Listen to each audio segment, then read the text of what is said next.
T V اور عذاب قبر کیسٹ کی کامیابی کے بعد سونک انٹرپرائزز اب پیش کرتے ہیں کیسٹ مرنے کے بعد کیا ہوگا۔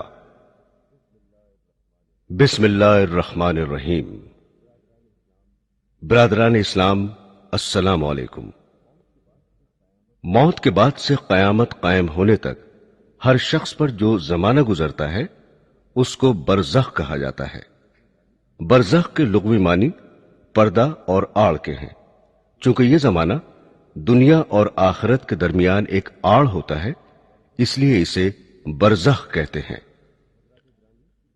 حضرات گرامی، آخرت کی مراجعت کے وقت سب سے پہلے آپ کو ملک الموت سے ملنا ہے، اور ملک الموت کے معنی ہے موت کا فرشتہ۔ ان کا نام حضرت عزرائیل علیہ السلام ہے۔ موت بھی اللہ کی ایک مخلوق ہے۔ اللہ تعالیٰ نے جب موت کو پیدا کیا تو اس کے سامنے 10 لاکھ پردے ڈال دیے، اور ہر پردے کا طول و عرض زمین و آسمان سے کہیں بڑا ہے۔ موت کی جسامت کا حال اس سے معلوم ہوتا ہے کہ اگر تمام دنیا کے دریاؤں اور نہروں کا پانی اس کے سر پر ڈالا جائے تو ایک قطرہ پانی زمین پر نہ گرے، اور ساری کائنات اس کے سامنے ایسی رکھی ہوئی ہے جیسے کسی شخص کے قدموں میں کوئی چھوٹی سی تھالی رکھی ہو۔ اللہ تعالیٰ نے حضرت عزرائیل علیہ السلام کو جب موت پر مسلط فرمایا تو انہوں نے عرض کیا، خداوند، موت کیا چیز ہے؟ پروردگار عالم نے موت کے سامنے سے سارے پردے ہٹا دیے اور فرشتوں کو حکم ہوا، آؤ تم سب موت کو دیکھ لو۔ فرشتوں نے جب موت کا نظارہ کیا تو بے ہوش ہو کر گر پڑے۔ جب ان کو ہوش آیا تو پوچھا، الہی، کیا موت سے بھی بڑی کوئی چیز دنیا میں موجود ہے؟ حق تعالیٰ نے فرمایا، موت کو میں نے پیدا کیا، موت سے بڑا میں ہوں اور مجھ سے بڑا کوئی نہیں، اور دنیا میں جتنی مخلوق میں نے پیدا کی ہے اس کا ایک بار موت سے ضرور واسطہ پڑے گا۔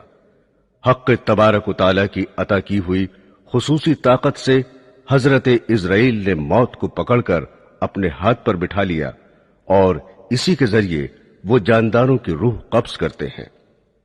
حضرات گرامی، اب ذرا ملک الموت کی شکل و صورت سے متعلق بھی سن لیجئے۔ روایت ہے کہ حضرت ابراہیم علیہ السلام کو جب خداوند عالم نے نبوت کی خلت سے نوازا تو خدا کے حکم سے ملک الموت بھی حضرت ابراہیم کو مبارکباد دینے آئے۔ آپ نے اللہ تعالیٰ کی حمد و ثنا کے بعد ملک الموت سے پوچھا کہ مجھے یہ بتا دو کہ تم کافروں کی روح کس صورت سے قبض کرتے ہو؟ ملک الموت نے کہا کہ وہ خوفناک اور ہیبت ناک نظارہ آپ نہ دیکھ سکیں گے۔ آپ نے فرمایا، کیوں نہیں، مجھے تم دکھاؤ تو۔ ملک الموت نے کہا، اچھا ذرا منہ پھیر لیجئے۔ حضرت ابراہیم علیہ السلام نے جب منہ پھیر کر اس کی طرف دیکھا تو ایک سیاہ بادلوں والا ہیبت ناک اتنا لمبا آدمی نظر آیا جس کا سر آسمان سے لگا ہوا معلوم ہوتا تھا۔ اس کے منہ سے آگ کے شعلے اور دھوئیں نکل رہے تھے، اور اس کے جسم کے مسامات سے چنگاریاں پھوٹ رہی تھیں۔ حضرت ابراہیم علیہ السلام یہ خوفناک منظر دیکھتے ہی بے ہوش ہو گئے۔ تھوڑی دیر بعد آپ کو جب ہوش آیا تو دیکھا ملک الموت اپنی پہلی شکل و صورت میں بیٹھے تھے۔ آپ نے فرمایا، اگر کافر کو اذیت اور سختی پیش نہ بھی آئے تو تمہاری یہ بھیانک اور ہیبتناک صورت ہی اس کے لیے بڑا عذاب ہے، اور یہی اس کو کافی ہے۔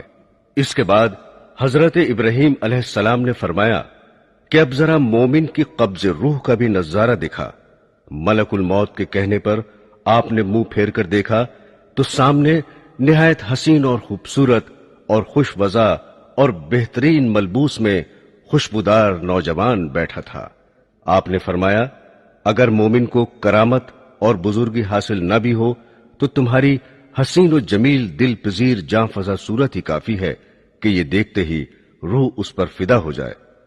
حضرت ابراہیم نے دریافت فرمایا کہ اگر ایک آدمی مشرق میں ہو اور دوسرا مغرب میں ہو تو یہ عالم بہت وسیع اور کشادہ ہے، کہیں وبا پھیل رہی ہو اور کہیں جنگ ہو رہی ہو، ایسی صورت میں تم روح کے قبض کرنے کے فرائض کیسے انجام دیتے ہو؟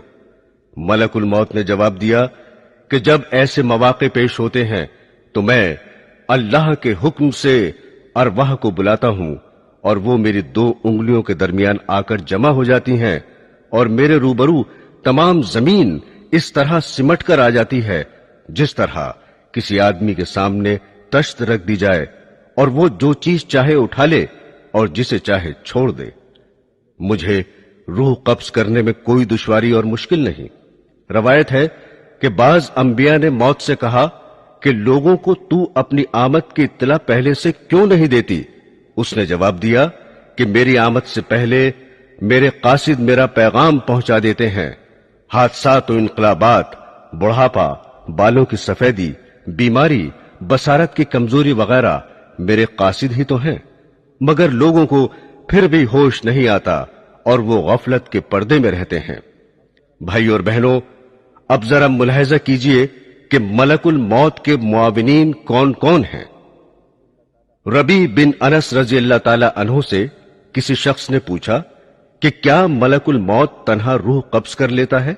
انہوں نے جواب دیا کہ ملک الموت کے بہت سے فرشتے معاون اور مددگار ہیں جن کو اللہ نے مقرر کر رکھا ہے اور وہی اس کام کو انجام دیتے ہیں، اور ملک الموت ان سب فرشتوں کے افسر ہیں جن کی تیز رفتاری کا یہ عالم ہے کہ ان کا ایک قدم مشرق میں پڑتا ہے اور دوسرا قدم مغرب میں۔ ملک الموت کے ساتھ رحمت اور عذاب کے فرشتے رہتے ہیں۔ نیکوں کی روح قبض کر کے رحمت کے فرشتوں کے حوالے کر دی جاتی ہے۔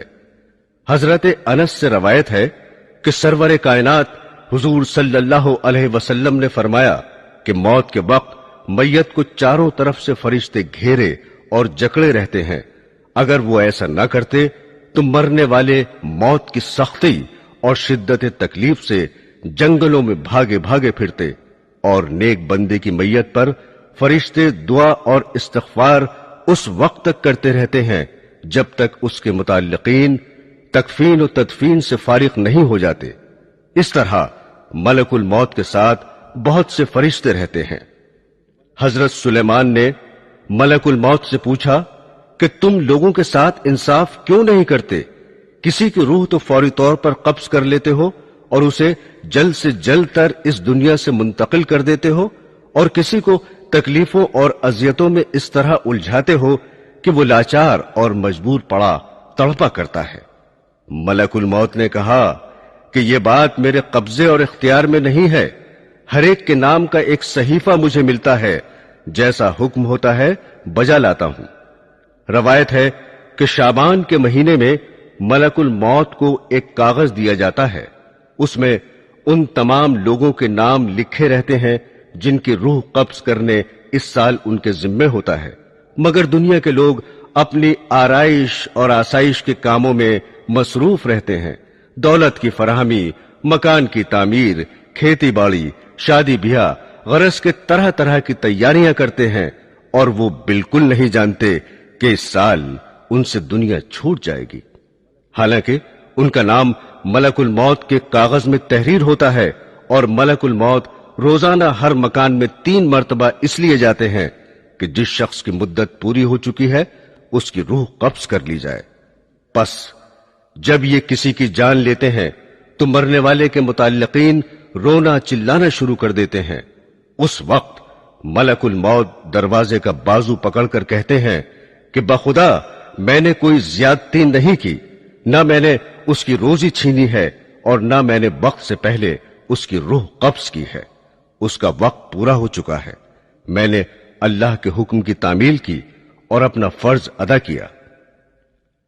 حضرات گرامی، جیسا کہ آپ کو علم ہوگا کہ موت کا ایک دن معین ہے۔ جی ہاں، انسان کہیں بھی ہو، کسی بھی حالت میں ہو، مقررہ وقت پر موت آ کے رہے گی۔ کسی صورت میں موت سے مفر نہیں، اور نہ کوئی تدبیر کارگر ہوگی، نہ کوئی طاقت روک سکے گی، اور نہ 1 منٹ کم و بیش ہو سکے گا۔ کل نفس ذائقۃ الموت، ہر نفس کو موت کا مزہ چکھنا ہے۔ ایک بادشاہ زربفت فاخرہ اور قیمتی ملبوس میں ایک عمدہ اور عالیشان گھوڑے پر سوار ہو کر ایک لشکر عظیم کے ساتھ بڑے غرور سے نکلا۔ غرور و تکبر کا یہ عالم تھا